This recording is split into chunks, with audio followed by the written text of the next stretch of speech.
Okay, thank you very much, and thanks for bearing with as things happened. So I think Joanna just summed so much of it up just then. It's been an absolutely extraordinary year. It's seen such an upheaval for us all, a period of a lot of uncertainty, and it has proved to be quite devastating to our sector. And there's still twists and turns yet to come, as we know. I think we've all been working at such a rapid pace that even a month ago, even a week ago, seems, a long time alone. A long time ago, let alone thinking it's been 9 months since we all closed as regular business. So it's probably no surprise either that whilst UK Theatre had a 5-year business plan, which was due to run till 2021, current events have derailed, not derailed, a lot of progress has still been made to a lot of the objectives, but it's had to radically change it, how it works and the way it works. And current events have, meant a lot of time spent reacting to that. There've been positives out of all of this too. I would say that current events have necessitated the need for UK Theatre and SALT to work even closer together. And you'll see in the following presentations that there have been many, many areas where there is crossover and joint working now, all of which comes about in response to the changing need of the sector. And I'd say all of which is, a great step forward for us.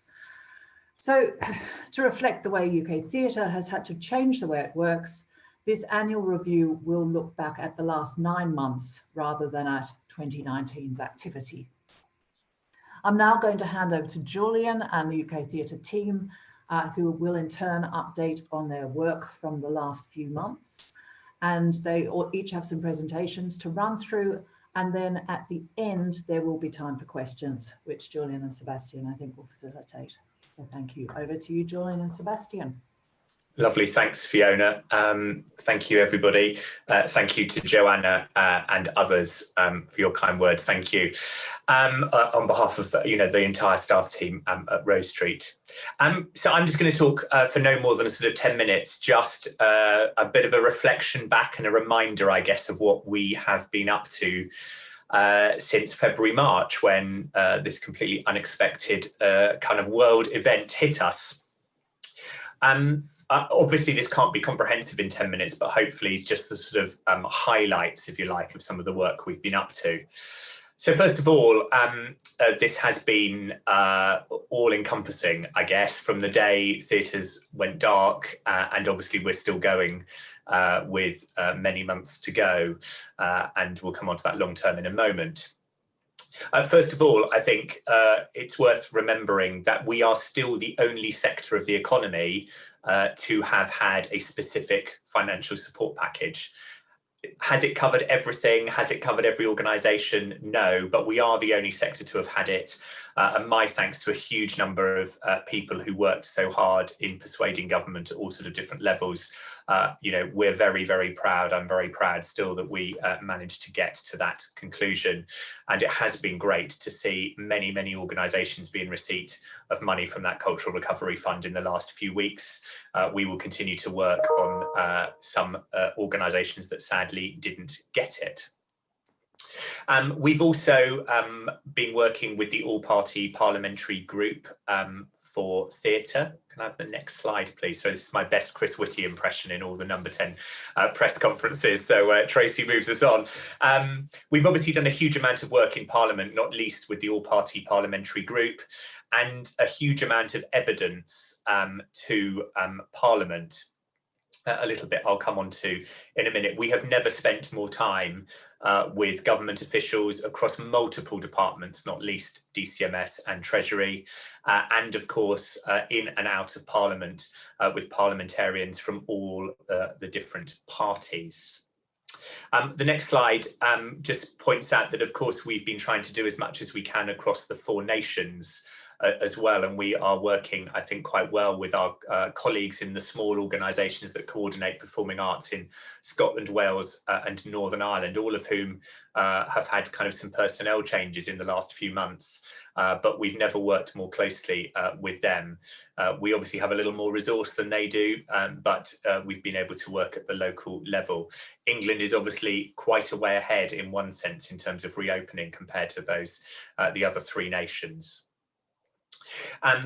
The other thing, the other area I haven't mentioned is the Local Government Association, where we have also increasingly been working with them about local authorities, something that I feel is a massive risk going forward, particularly in terms of funding for local authorities and potential lack of funding for arts at a local level. I think that's something we'll be working more and more on in the coming months, and particularly in 2021. As I said on the next slide, please, we have obviously collaborated across many organisations, including the Creative Industries Federation and the pretty major economic report that was done with Oxford Economics there. And many of you will have seen the outcome of some of the audience research work that we did with MHM. 120 of you across the country participated in that, which is very much supported on government lobbying. Of course, it's not just the pandemic we're working with government on. Who can forget Brexit, which is close upon us? And just to remind you that we have a very important webinar coming up for the entire sector with experts from across government departments on Brexit in a few weeks' time. And of course, work around workforce and diversity and the comprehensive spending review, which we now know, of course, will only be for 1 year, for the 21-22 financial year, and not the 3 years we were anticipating. One thing we have done very much with and for government and continue to do is to convene and chair various working groups. I'm currently acting as the convener and vice chair of the work under the Venues Steering Group for DCMS, which includes 4 working groups on different aspects of how we get to full reopening in 2021. That work obviously takes a huge amount of time, and my thanks to many members who have been on those working groups and contributed to the work. We literally cannot do any of this without you, and people have spent an enormous amount of time on this, and thank you for that. The good news is, the work is going as well as it possibly can actually towards full reopening, and we need to have that ready for when, vaccines and things, hopefully with the good news on the horizon. I mentioned about our work in Parliament.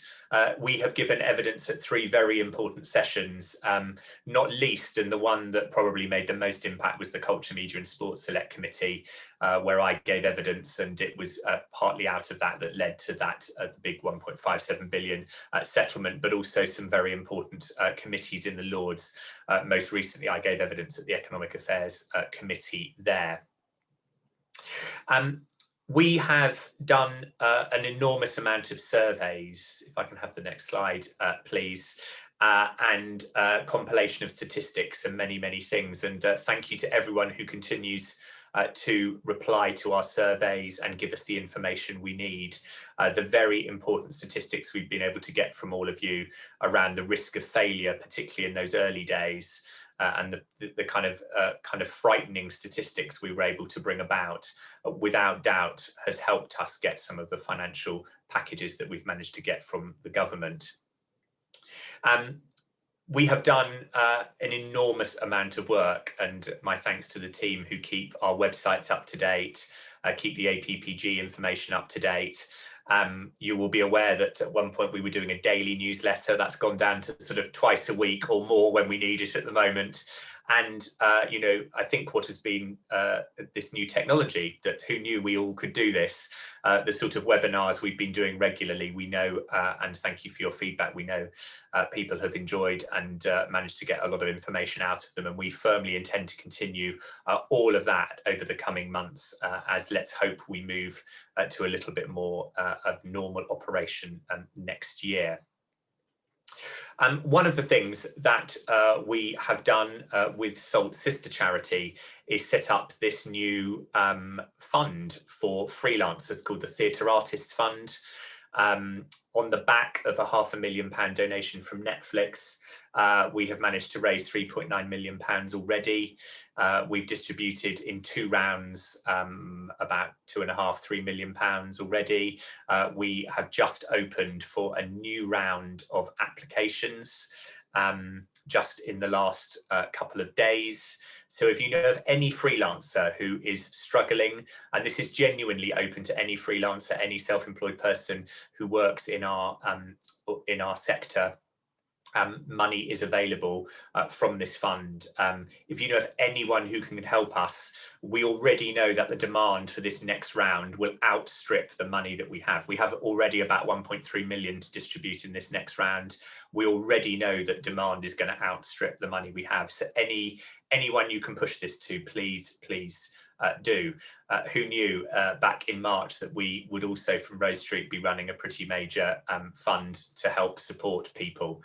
And if I can tell you just one thing, in case that will help you raise money or persuade somebody, I can't tell you the emails that we've had in from people who have been recipients.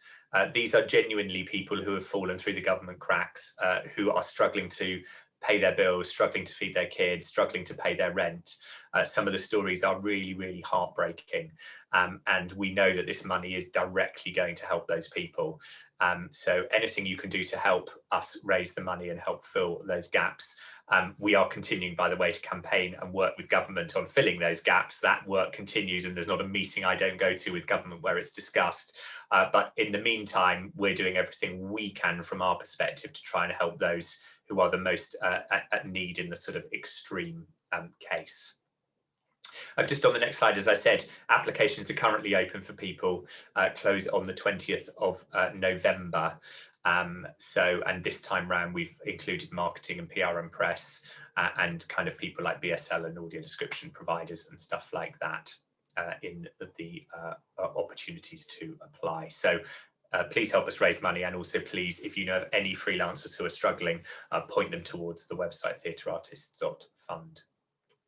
I said this was going to be a real rattle round. I've got about 15 seconds left of my 10 minutes. And at the end, in questions, I'll be able to answer anything about where we are at the moment and going forward. But that's a sort of look back on an extreme amount of activity, literally 7 days a week.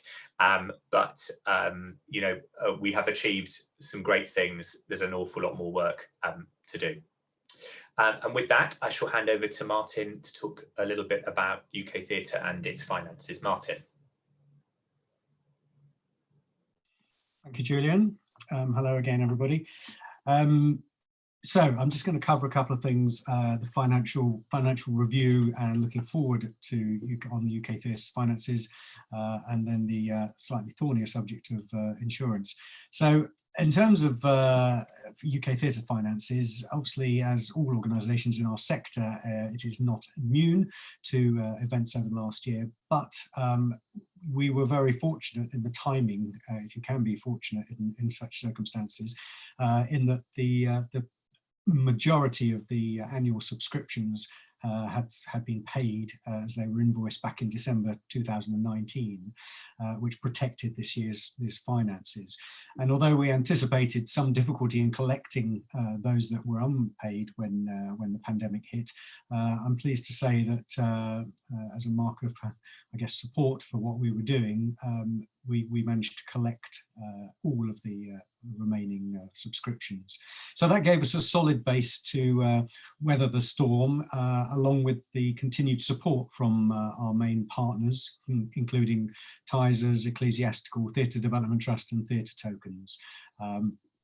Obviously, we did have a shortfall in our courses and our events as the year unfolded, and that has led to us projecting revenue down by about 24% on budget.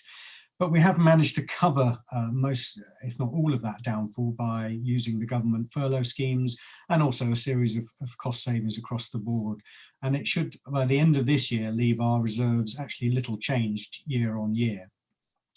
As we go into 2021, obviously we do face a challenge in terms of the subscriptions, collecting subscriptions, when members will be obviously guarding finances carefully. And we are working on measures at the moment to make it easier, as well as, you know, obviously the message that it's never been more important to be to support what we are doing, and details will follow soon on what measures we'll take and what will be available to hopefully make that process of paying your subscription easier. We're expecting other activity, the events and the courses, to be significantly reduced as well, but we will continue to save costs where possible and hopefully rely on the continued support of our partners. So we are expecting a loss in 2021, but with the robust reserves that we had, we are very confident of getting through the year in a reasonable position. Turning now to insurance. So I've been working a lot to look at the issue of insurance and the issue of the fact that the market was not covering. It became clear the market was not going to cover the insurance going forward in terms of COVID-19 cover and the issues that was going to bring, issues which are now being realised more and more. And the types of insurance that we're talking about are cancellation, business interruption, public liability, travel, directors and officers. So it kind of goes right across the board.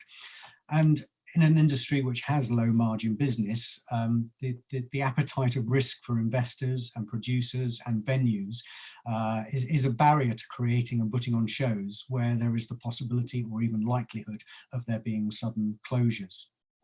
So we've approached the government at various levels, engaging directly with DCMS, really looking for them to step in to provide assurance. Initially, we thought with the insurance market in tow, but it soon became apparent that there was no interest there. There was also talk of a PAN re-scheme, which worked in a similar way to the terrorism pool re-scheme. But as time's gone by, that seems to have fallen off the radar a little and would take a lot of time to develop anyway. So we're very much looking at sector support, and our challenge is to convince the government of the need to cover losses from COVID if they want the sector back up and running. And therefore we needed to understand the size of the financial risk. And that's where a huge amount of work has been done in gathering data and analysis on revenues, running costs, both production and venue, capitalisation and production costs, recapitalisation after there being a pause, the mitigation of costs as closure continues, the insurance needs of producers and venues, abandonment costs, the appetite to reopen with and without insurance, and economic multiplier effect. So, as Julian referred to, we've contributed to the vast number of surveys on that, and thank you for your continued support on that. There will be more coming out as we continue on this fight. So we've been meeting with DCMS to build a case for Treasury and also using other routes into government wherever we can. And it's fair to say, I think DCMS get it. The film and TV sector pursued a similar path and have achieved a package that was due to the specific circumstances that they were ready to go immediately, and insurance was the only thing stopping them. We talked to PwC, who were used as advisors on the film and TV, to understand what Treasury need to be convinced about to support. And it really falls into three categories. One is the economic case. What it costs Treasury has to be more than compensated by the economic activity generated. That is a number one.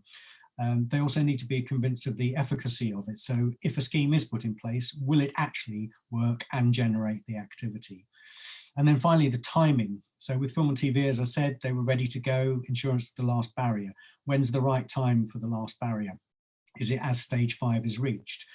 But then we don't want to suddenly arrive at stage 5 and find there isn't an insurance scheme in place. So we continue to battle. We see the insurance market hardening all the time. Even public liability now is increasingly seeing COVID restrictions on cover. There's a constant challenge of explaining our sector. How come other sectors can open, but we can't?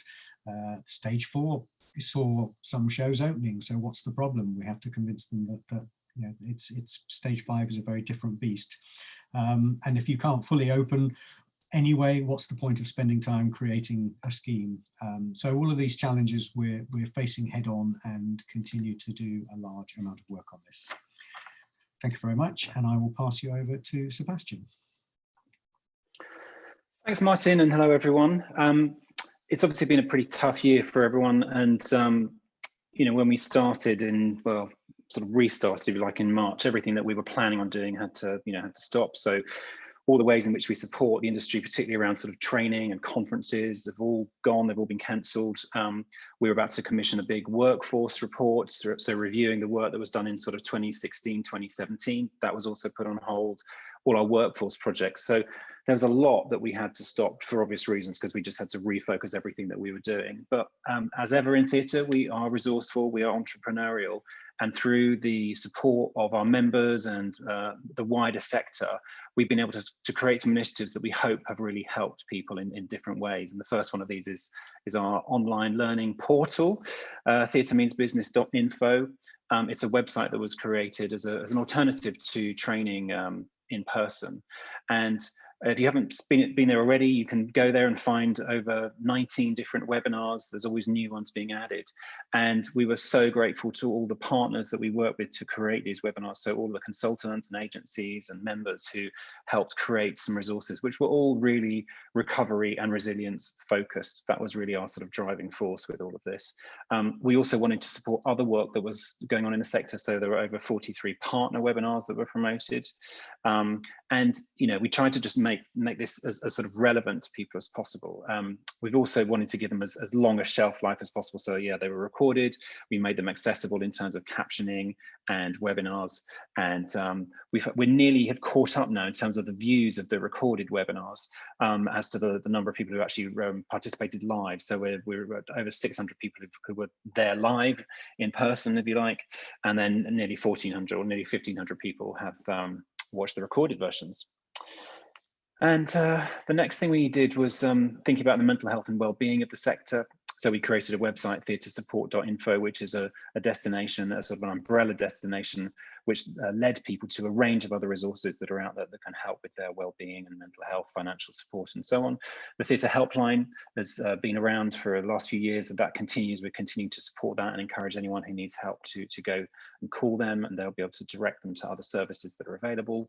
We created resources about well-being on our website with over 2,300 visits since March, so there's clearly a need for it there. And our wellbeing group has been meeting to discuss future needs of the sector. And the last big area that we've been working in has been inclusion and anti-racism. Obviously, following the George Floyd murder and the resurgence of the Black Lives Matter movement, there was a real need for us to address ways in which we could help support the sector.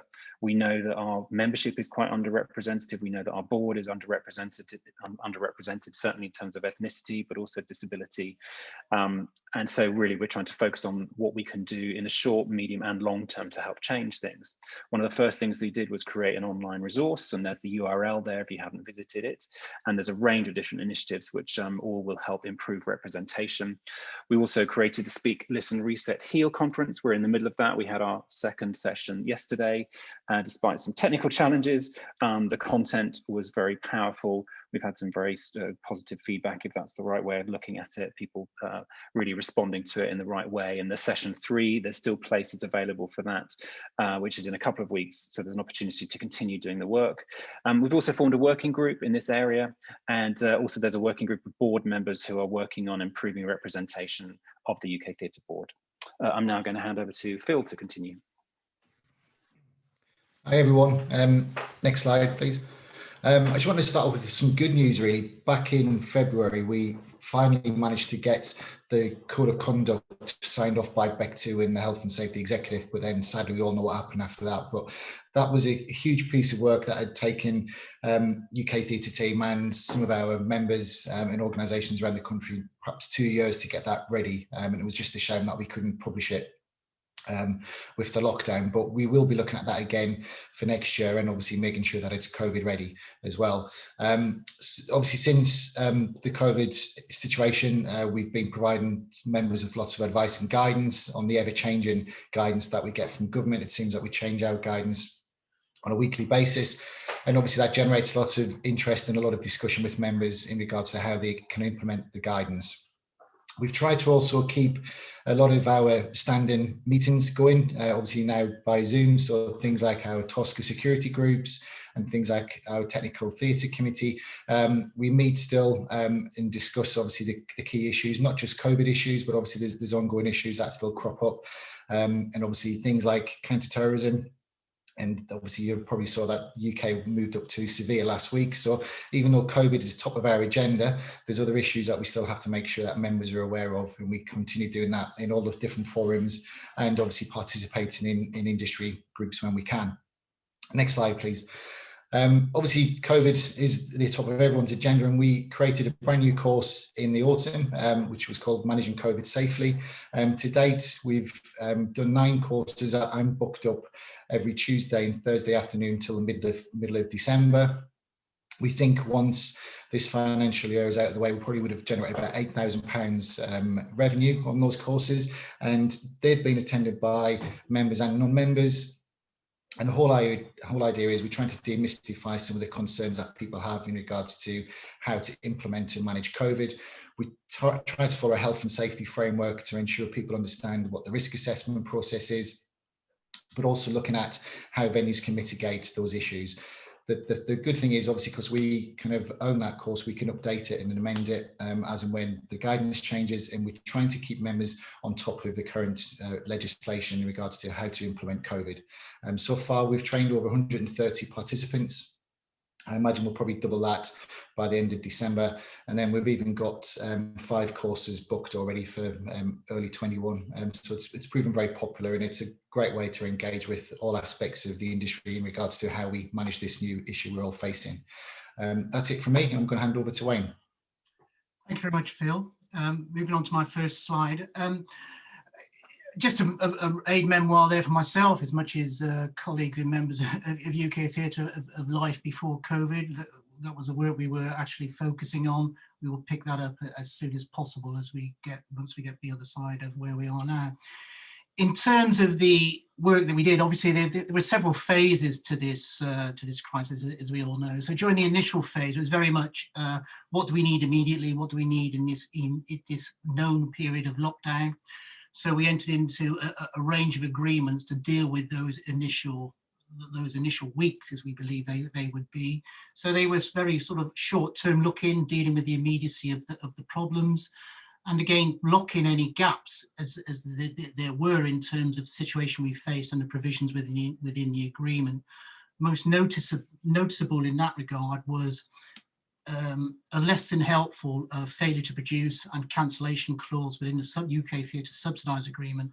And so we held negotiations with Equity, who were very reasonable in terms of toning down the cost of those, and that not only, I believe, assisted us in the immediate future, the immediate crisis that we faced at that time, but also hopefully will give some help as we look towards the future, which I'll come on to shortly. So moving on to the next slide. So that was the initial phase. And then as the period of closure continued, as we began to be advised, and we all realized that it was going to be, this was somewhat longer than we would initially had hoped.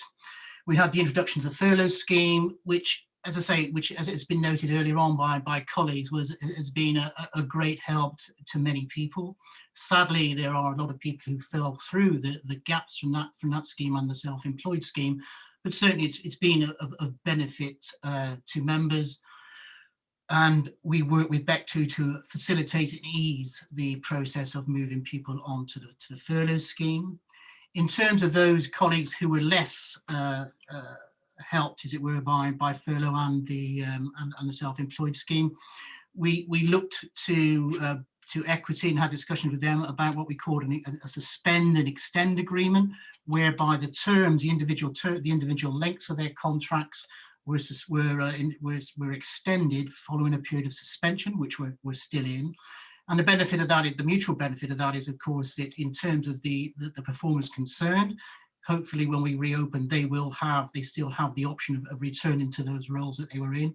And similarly, and importantly indeed, for the managers, for the producers, they've got the benefit of having those people who have rehearsed and trained and skilled in that role, still being able to work in that role, and with a sensible period of contract still remaining when they reopen. Interestingly as well, we had discussions with the Writers Guild about extending the licensing arrangements for works that had been suspended, because again, within that agreement, there's a very set and precise term in terms of under which the license operates. We agreed with the writers that again, there should be an effective suspend and extend arrangement there, whereby the length, the time, the clock, as it were, stops running and it starts again when we reopen. And again, so theatres get the benefit, manage to get the benefit of those initial clauses after the COVID crisis. Looking forward, as we we were looking forward just literally a week or two ago, weren't we, to try and open under social distancing. So if you could have the next slide. So not only were we looking to open under social distancing, we were also looking beyond that when social distancing is removed. We're looking at the challenges and the challenges that we all know that we will be facing in terms of continuing uncertainty. We just don't know at the moment, obviously, when COVID will go, that we could have further periods of closure, even with this vaccine on the horizon. And similarly, we don't know what audience demand and what generally the general state of the economy is going to be in the initial months, even in the post-COVID world, as we'll call it. So we've been very much focusing on looking forward and trying to get increased flexibility to meet with whatever may be hitting us as we reopen, whether that's the economic challenges it will face because of a fall in audience demand initially, or whether it's further problems in issues around COVID as we try to get ourselves out of it, causing interruptions or causing difficulties in terms of how we stage our productions. So we've been very much focusing with all the trade unions around giving us the flexibility to put on fewer performances, to hold performances, to pause, to postpone, to cancel in the event that need arises. Now, it's not suggesting that we're trying to do that because we want to. It's obviously about trying to create the confidence among colleagues and investors and all those who want to put productions on, to have the ability to put those productions on with a limited degree of risk. And as Martin's mentioned, that is absolutely critical given the difficulties that we're experiencing in terms of insurance. So we've been working very much with the trade unions to try and get a balance between the risks that we face when we're trying to put these productions on, and similarly the risk that the colleagues, the performers and the people who work in the sector and putting these productions on, the risk that they face in the event that those productions are unable to go ahead. So it's trying to work that balance through. Most recently, just in the last few days, I've been in discussions with Equity regarding some further arrangements to the subsidised theatre agreement. And I think we've made a significant breakthrough there in terms of digital streaming, and we'll be reporting on that in the next few days to UK Theatre members. So there's been I think that's been a significant breakthrough. I'd say that not just in terms of COVID, but I know from all the inquiries we get from colleagues, the one area that they really require assistance and clarity is around digital streaming.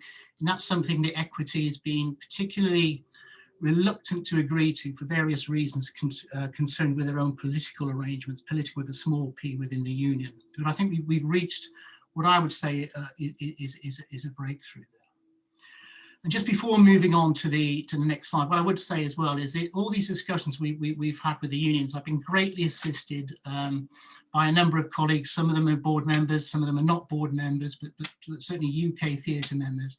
Been very much assisted by the time, the skills and their input into that process. So whilst myself and Lisa have been involved in these discussions, it would have been impossible to do so without the active involvement of UK Theatre members, and that's very much appreciated. And then just moving on now to the final slide. It was mentioned earlier that one of the benefits, as it were, of new technology, and one of the benefits that we found as we've worked through this crisis, as we've all been working from home, is certainly I've found it very beneficial to be able to have Zoom calls with individuals to discuss their issues. So rather than an exchange of emails or rather than some hurried telephone calls, we've set aside time, maybe only 15, 20 minutes, but quality time where we can sit down and have a discussion, as it were, face to face, to try and work through some of their problems. So I think that's been a particular benefit, as it were, in terms of our engagement with members. And again, that engagement is very much a two-way process, because as we engage with members, we get a greater understanding and appreciation of the difficulties that they face. And similarly, when we engage further with members, we're able to share solutions in thoughts and opinions that we've picked up from colleagues and through that interaction. So, as I say, very much a thanks really to UK Theatre members for the time that they make available, not only in terms of input into the UK Theatre discussion with the trade unions, but also sharing and discussing and their willingness to share their solutions and their opinions and their thoughts with other UK Theatre members as we collectively seek to address the problems that we face. So thank you. So I'll hand over now to Louise. Hello, everybody. Thank you, Wayne. So in 2020 so far, the legal team has given one-to-one advice to over 50 organisation members on over 90 legal matters. You can see on this slide the top 5 areas in terms of the number of member queries.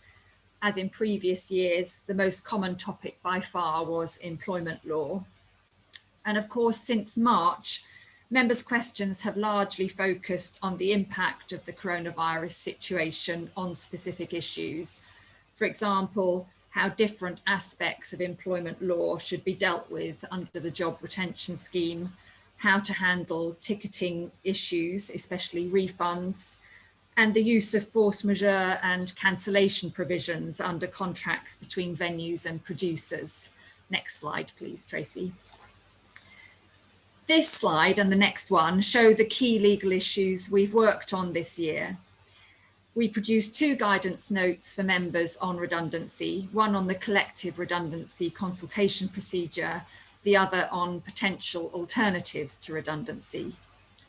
We drafted a standardised force majeure clause for members to use in venue agreements to make it easier to operate in the current COVID circumstances. We continued to be closely involved in the development of new HMRC guidance for determining the employment status for tax purposes of performers, stage managers, and creatives. After well over 2 years of detailed work, the guidance was finally published in September. And importantly, HMRC confirmed the long-established position that most performers will be self-employed for tax purposes. We have continued to monitor Brexit developments and have provided input to DCMS and others, particularly in relation to the movement of people post-Brexit. Next slide, please. We have been closely monitoring the proposals for the new immigration system, which will come into force on the 1st of January 2021 and will of course apply to EU as well as non-EU nationals. We have conducted 2 member surveys on the new system. These informed our responses to the Creative Industry Federation call for evidence on an unsponsored immigration route and the Migration Advisory Committee's call for evidence on the shortage occupation list. At the beginning of the year, we contributed to the industry response to PRS's consultation on its LC tariff. This is the tariff that applies to classical concerts and recitals. And finally, we contributed to a joint submission with the Federation of Scottish Theatre to the Scottish Parliament's Justice Committee on the Hate, Crime and Public Order Scotland Bill. Thank you for listening. I will now hand over to Emma. Hello, I'm Emma D'Souza, Head of Marketing and Communications. Can I have the next slide, please, Tracy? I just want to say it's been a real privilege for me working across with UK Theatre members, because a lot of the audience-based work we do has tended to be with London SALT members. So it's been a real privilege, and collaboration has been key to everything we've been doing.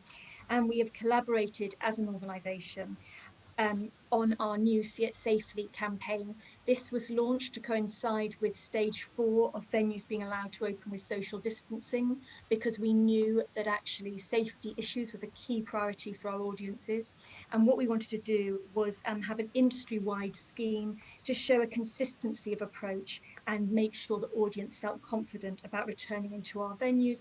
We also wanted to make it as easy as possible for venues to reopen.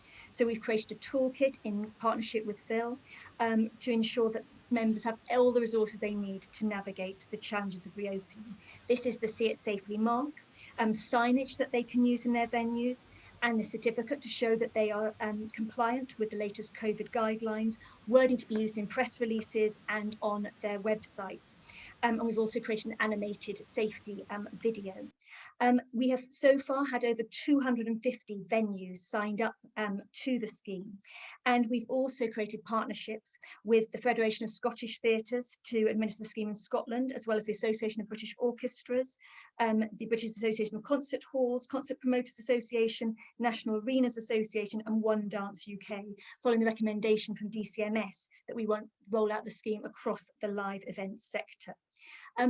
So this has been a really positive thing, and what we now need is help from all of you as you start to open to really promote the See It Safely mark to help instill audience confidence.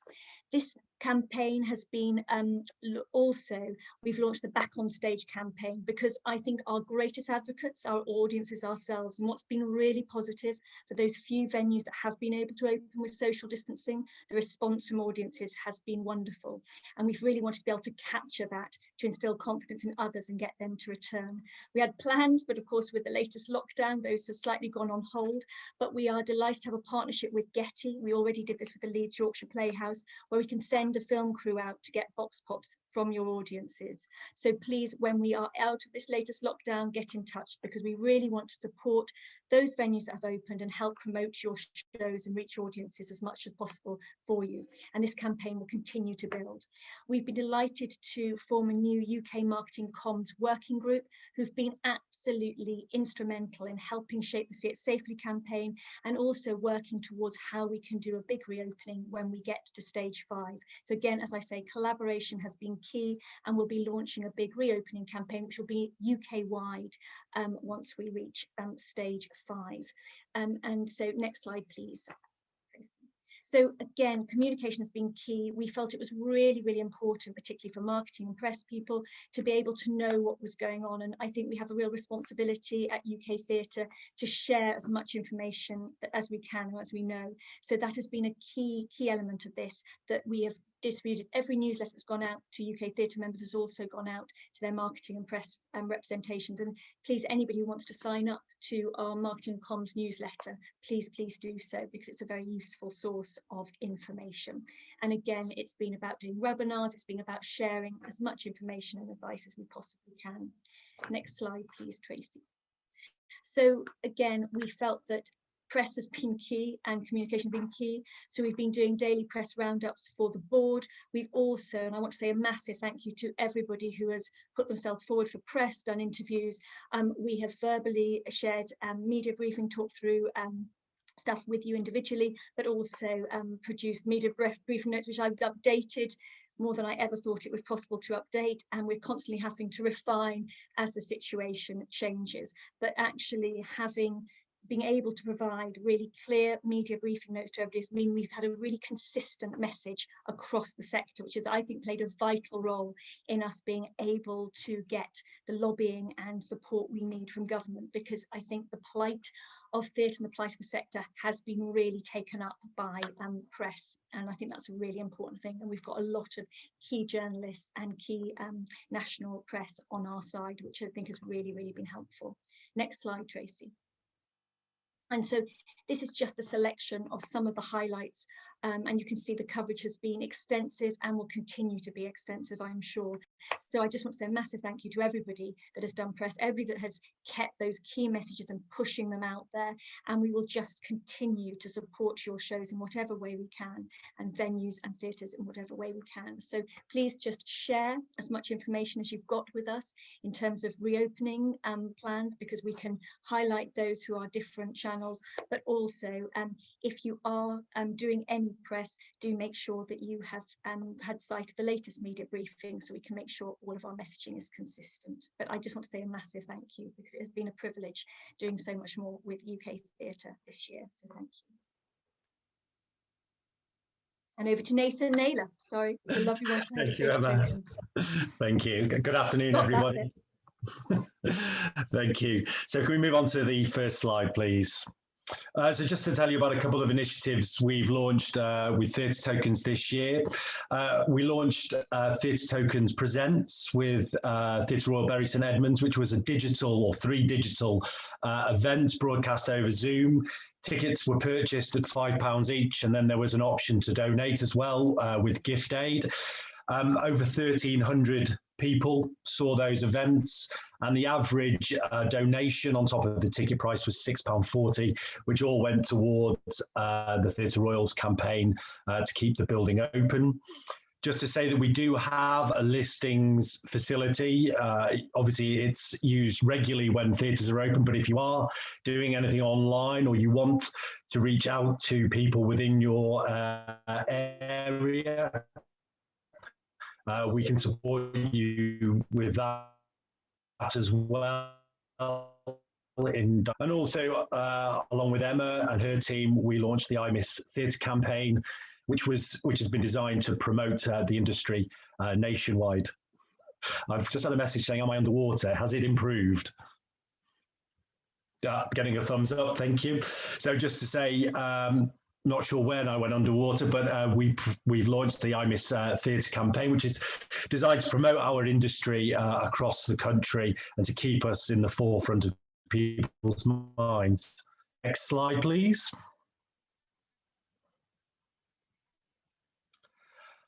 So we have many marketing opportunities and also opportunities to promote our industry across the country.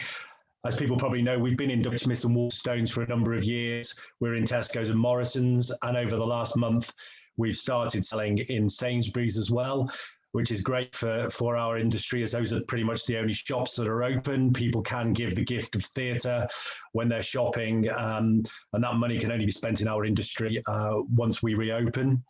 Again, just to call your attention to our listings, which go out to subscribers, whether it's digital events or if you are opening for socially distanced events, please let us know so we can support you.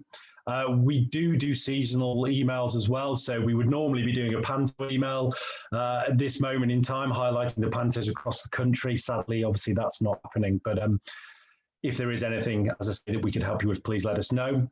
And we also have the opportunity for guest blogs as well. And we link through to your website. We'll do everything we can to drive as much traffic to your website as possible.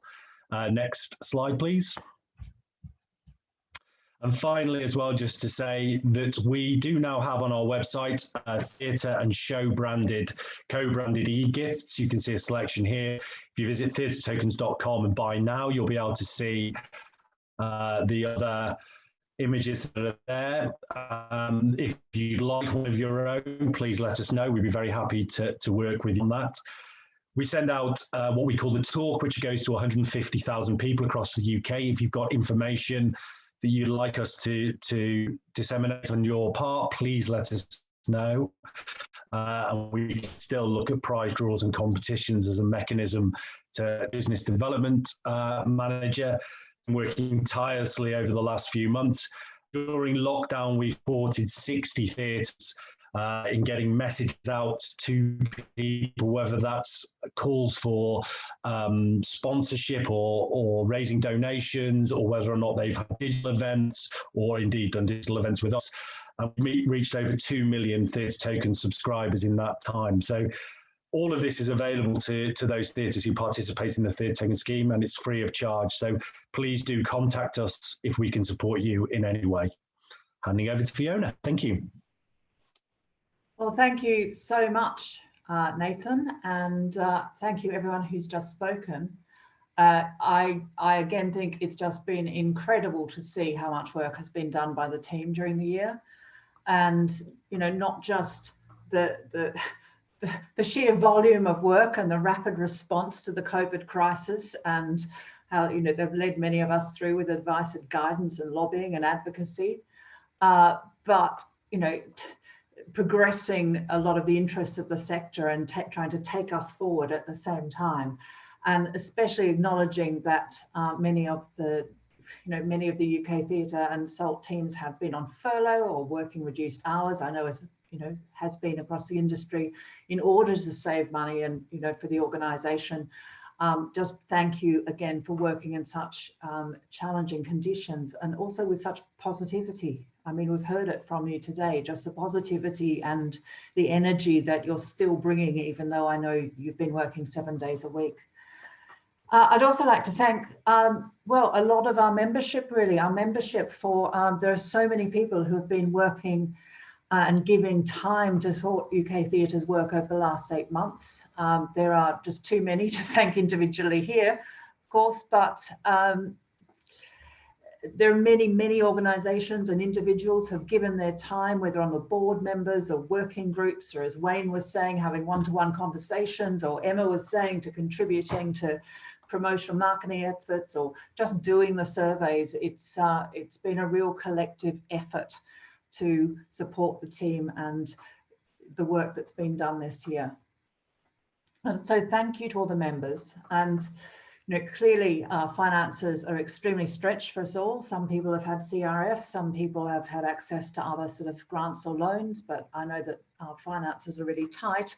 But this is the bit where I do say, please consider the importance of UK theatre membership, especially during a crisis like the one that we're in.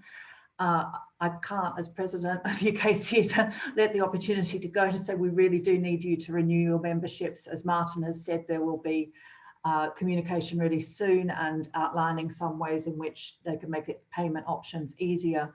But I truly believe that UK Theatre has earned its membership for us all this year and needs to continue receiving its membership fees in order to remain such a vital resource for us all.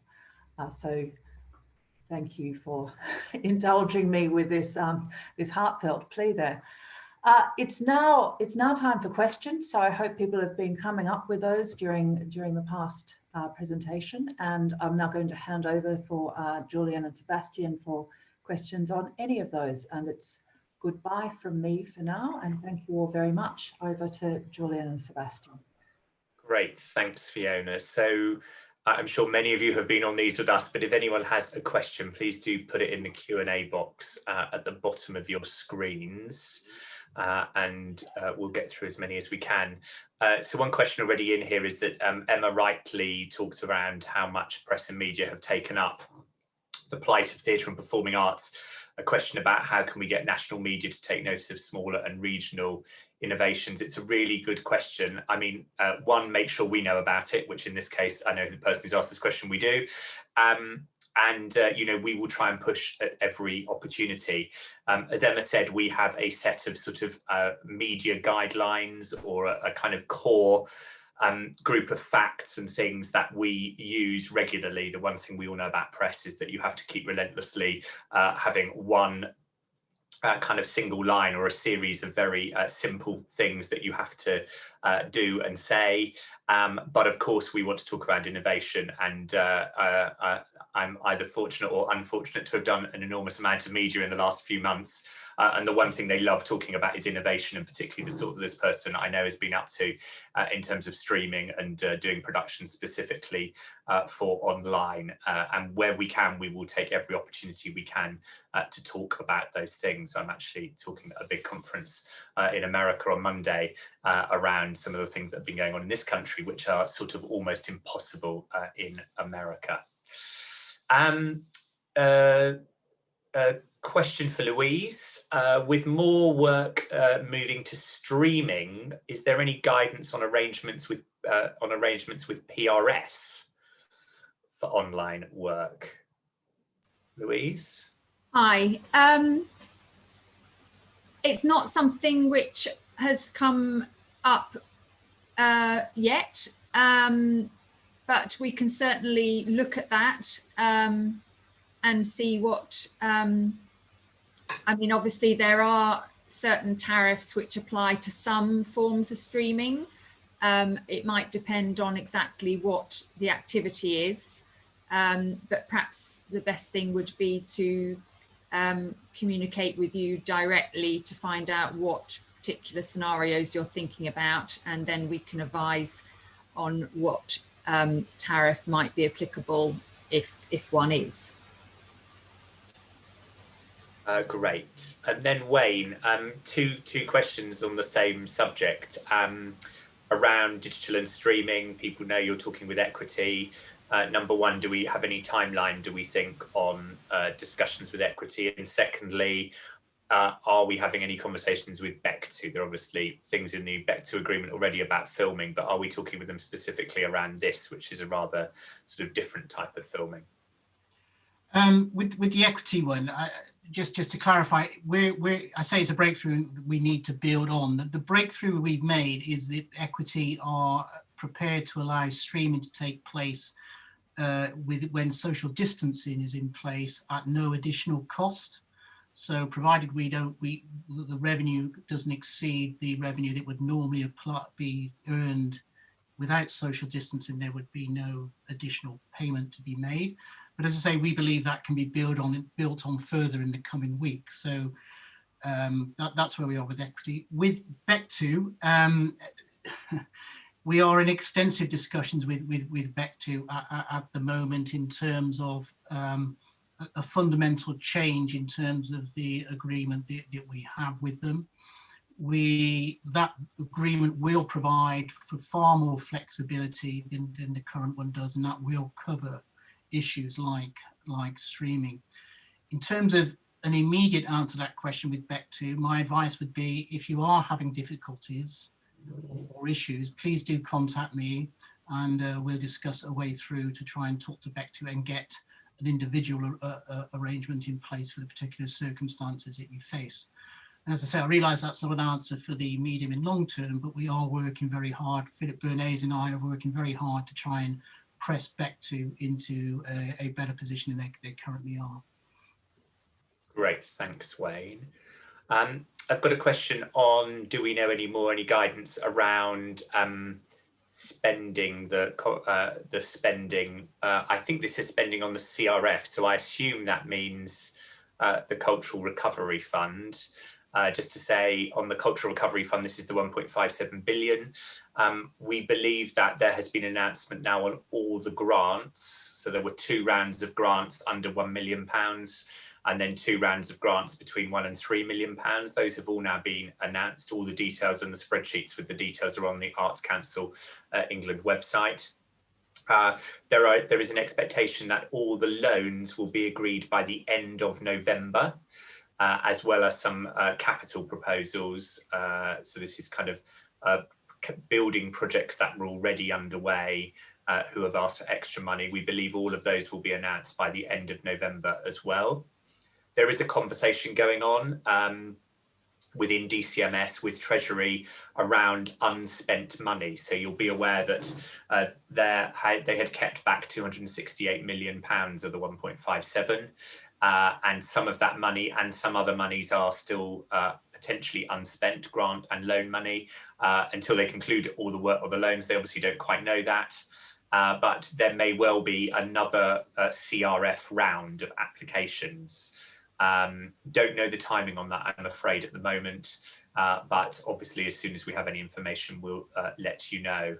But there may be, not definitely, but there may be another round for people to apply into on that. Okay, Fiona, I think that is the last of the questions. Oh, one more. A question for me. Given the significant differences between the devolved nations on reopening, is it our policy to lobby the devolved nations directly to try and have consistency? And this person points out that obviously it's a big issue for touring. The answer is yes, where we can.